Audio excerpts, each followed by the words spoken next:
Okay, welcome to our demo of our latest finished rebuilt Bridgeport. If you want a machine like this, check us out on gtmachineparts.co.uk. You can also buy all the spares as well for the Bridgeport. You can buy the digital readouts, guards, handles, power feeds and so on.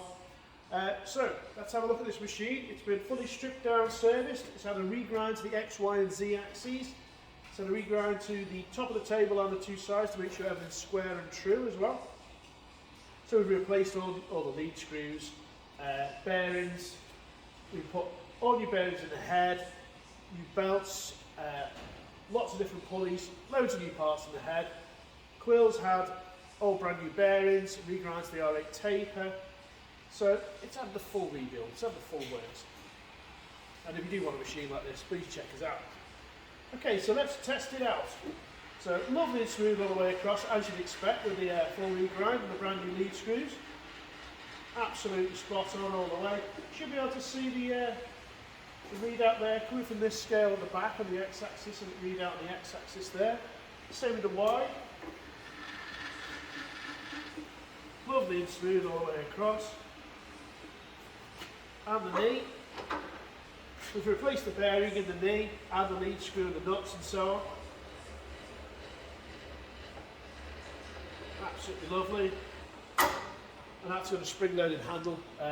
Obviously because the power feeds there, it's got a spring-loaded handle for safety. And the same, either end's got safety handles as well. Okay, all the locks have been serviced, so the X, the Y and the knee have all been serviced, working as they should. The lube system's been replaced, so brand new bilge your pump, new lube pipe, lube metering units as well, all working spot on. Okay, so let's test all the power feeds together to save a bit of time on the video. So there's the X, the Y and the Z, and they've all got rapid override. And we'll slow back down to normal feed rate as well. All spot on.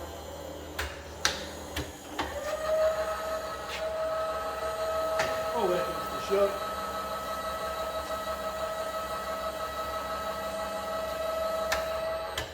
There we go.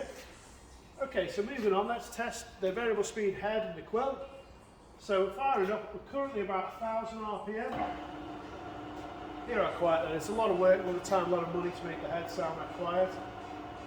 Okay, going all the way down to 500, 800, 1000,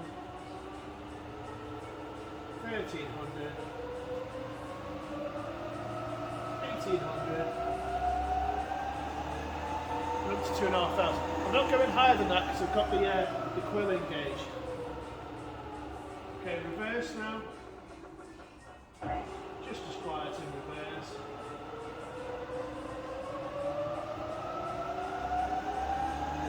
All the way up to 2500. Been down now. There's 1100. 700. Back down to 500. Running super smooth. Okay, so in low range now, we'll just move that handle out of the way. It's a quick release handle, so you can put it wherever you like, really good. Okay, so we're going to go from high to low. We'll push this handle in, and then we turn the spindle, move it around, and lock it in at the back. Okay, fire it up. Now we're running around 50 RPM, and it's just as quiet in low. That's 180 now. 220. 280. And I'll do reverse now. So let it stop. And reverse, it's just as quiet. 140. 100. And back down to 60. Look, all spot on. Okay, turn that off. Back down, back to high range. Before we go to there, we go to the neutral position. So there's a little notch here. The handle's pointed towards the table, and that's neutral, where the spindle just freewheels. We're clocking up any PCBs.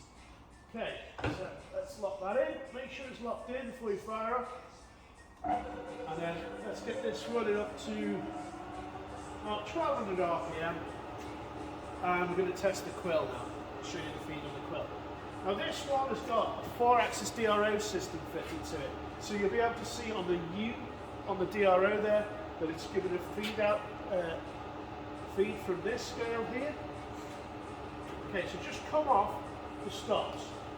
So you never want to engage the quill when you're at one of the extremities, the very bottom or the very top. The whole mechanism needs to lift, so it just can't engage the very top or the very bottom. So make sure your lock's off, the quill lock, engage, it's going up, so we'll reverse that. Oh, just come off the stop. Reverse the stop. There we go. Just pull this feed knob out, so that this little knob here goes forwards or backwards, and that reverses the feed. Okay, engage that now, and you'll see on the DRO here, it's giving a readout here, and that's from this scale. So that's running absolutely spot on. So for every spindle speed, you've got 3 different feed rates. That's the highest, that's the slowest, there's the medium there, all running as they should. There's a little handle behind this air drawbar controller here. Can't see it on this machine. And that changed the feed rate. Okay, so it'll cut out automatically when it comes down to this stop here. There we go. Cuts out spot on. And reverse that now. There we go. Reverse is just spot on as well. I'll reverse it again just to show you. There we go. All working as it should. Turn that off. Put the quill all the way to the top. Put the lock on, and the lock works as it should. Okay, so what I'll show you now is we're going to open the guard, and you'll see the machine shuts down. So the guard will actually shut down if you open it like this, or if you can move the entire arm out the way as well. So if you are setting up a job, you can move the guard completely out the way. Okay, so I'm just going to open this little guard and hold this as still. You see, it shuts down as it should. Then to reinitialise it, turn the spindle off, press the green button, fire the head up again, and again you can shut the guard down if you open it like this. So it's all lovely and safe for you. Okay, there's also fitted an air drawbar here, so you can only operate the air drawbar when the spindle isn't running. It's all interlocked, all safe for you. So really nice, quick way of changing the tools. Okay, thanks for watching, and yeah, please check us out on gtmachineparts.co.uk.